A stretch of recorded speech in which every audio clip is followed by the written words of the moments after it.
Today's Yes, sir. I'm going to give a short lecture. Okay, it won't take a long time. I'm going to speak about difference between primary and permanent dentition. Okay, primary teeth are also known as milk teeth, baby teeth, and deciduous teeth. Permanent dentition is a permanent teeth which is going to be in our oral cavity for a lifelong. Okay, so it is called a permanent teeth, and it is called a milk teeth. When you're speaking about the general features, as you all know, the primary dentition is consists of 20 teeth, and the permanent dentition consists of 32 teeth. Okay, 10 in each jaw in primary, and 5 in each quadrant in primary, 16 in each jaw in permanent, 8 in each quadrant. You all know that two incisors, one canine, and two molars will be present in primary, and two incisors, one canine, and two premolars, and three molars will be in each quadrant in permanent. Okay, this is the dental formula: I 2 by 2, C 1 by 1, M 2 by 2 for primary. For permanent, I 2 by 2, that is incisor, canine, premolar, molar. Okay, the duration will be for primary is 6 months to 6 years. Permanent 12 years and beyond, which means 12 years after that till our lifelong. When we are speaking about the eruption, primary teeth begins to erupt at 6 months, and it will grow. It will be completed by the age of 2.5 to 3 years. Okay, eruption of permanent teeth begins at 6 years, and it completes by 12 to 13 years, which depends upon the individual. For the third molar, it will take up to 25 to 30 years. You all know the eruption sequence, I guess.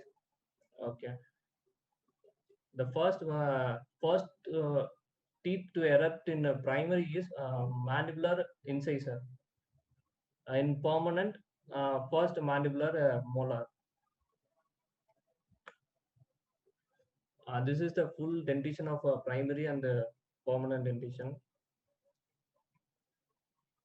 When you are speaking about the size, uh, as the name itself says, that is the baby teeth. The primary teeth is very small compared to the permanent teeth.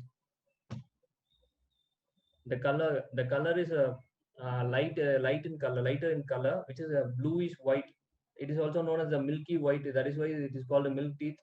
The refractive index is compared to is equal to the milk, which is the refractive index is 1.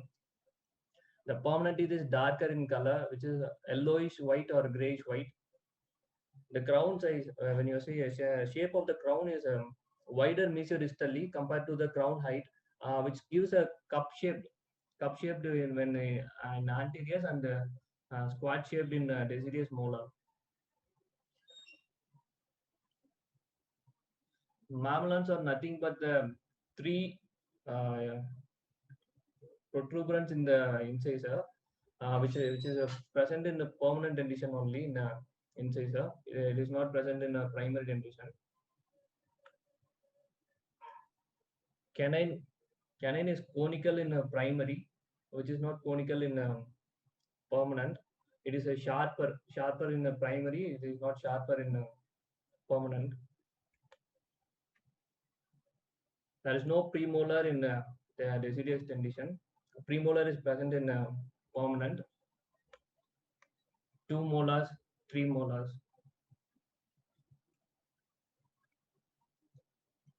The crown of second molar is larger than the first molar. When you see the second molar will be larger than the first molar in the primary, whereas here the size decreases when you go upside. First will be larger, and the third will be smaller. The shape of the When you speak of the shape, it is bulbous. Okay, so cervically it's constricted, so it gives a bulbous appearance. Here it's not it's not more constricted, so it don't give a bulbous shape. And the occlusal table, which is here, uh, it is converging. Okay, in primary, so you get a very narrow occlusal table. Here it's a broad, the less convergent, because of the less convergence. In primary, the occlusal plane is flat, whereas in permanent, it's a curve. It gives a curves here. Subliminal grooves are more in primary, whereas in permanent, it's very less. The point of contact, when you see the point of contact, the molars, it gives a contact in gingivally. Gingivally, it gives a contact, whereas in permanent, it gives occlusally.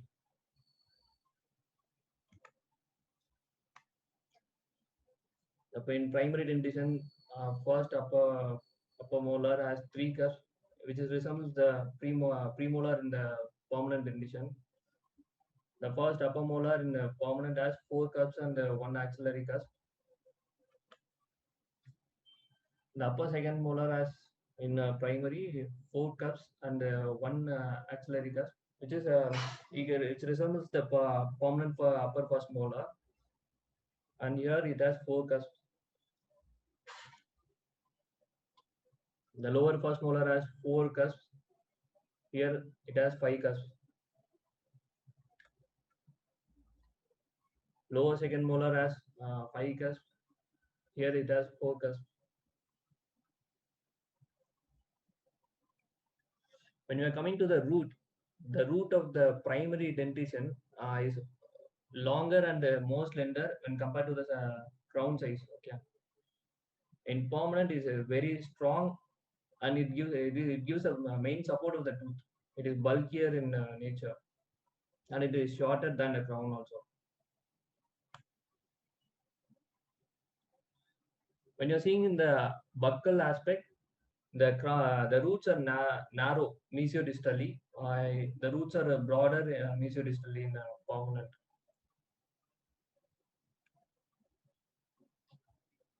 When we are speaking about the trunk of the primary is very small, whereas the trunk of the permanent is broader.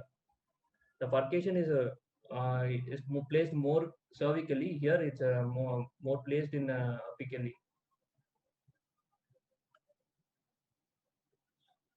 Resorption, it happens only in the primary dentition. It doesn't happen in a permanent dentition.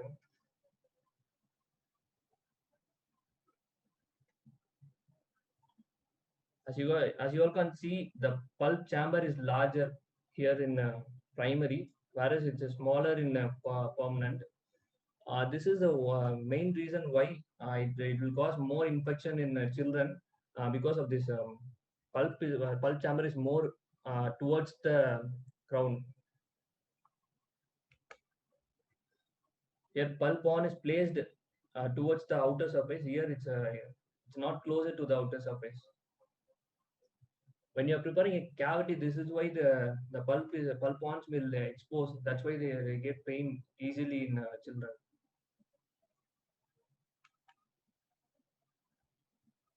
Root canals are more ribbon-like shape here. It's thin. It is well defined and less branching.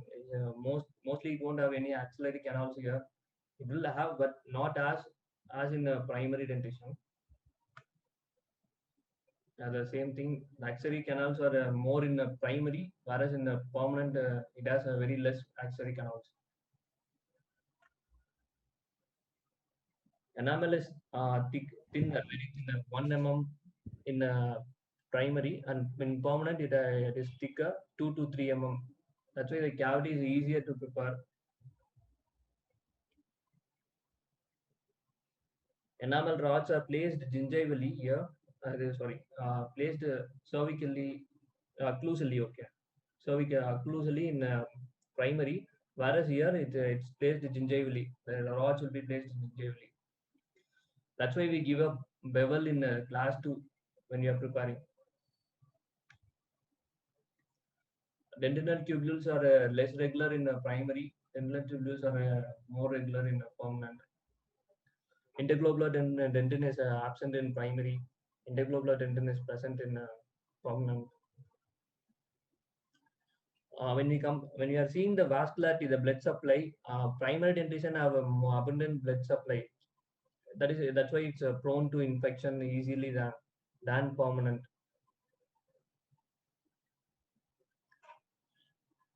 In primary, the cementum is thin. It is made up of only it is made up of with the primary cementum. Whereas in permanent, it is thick. It has both primary and secondary cementum.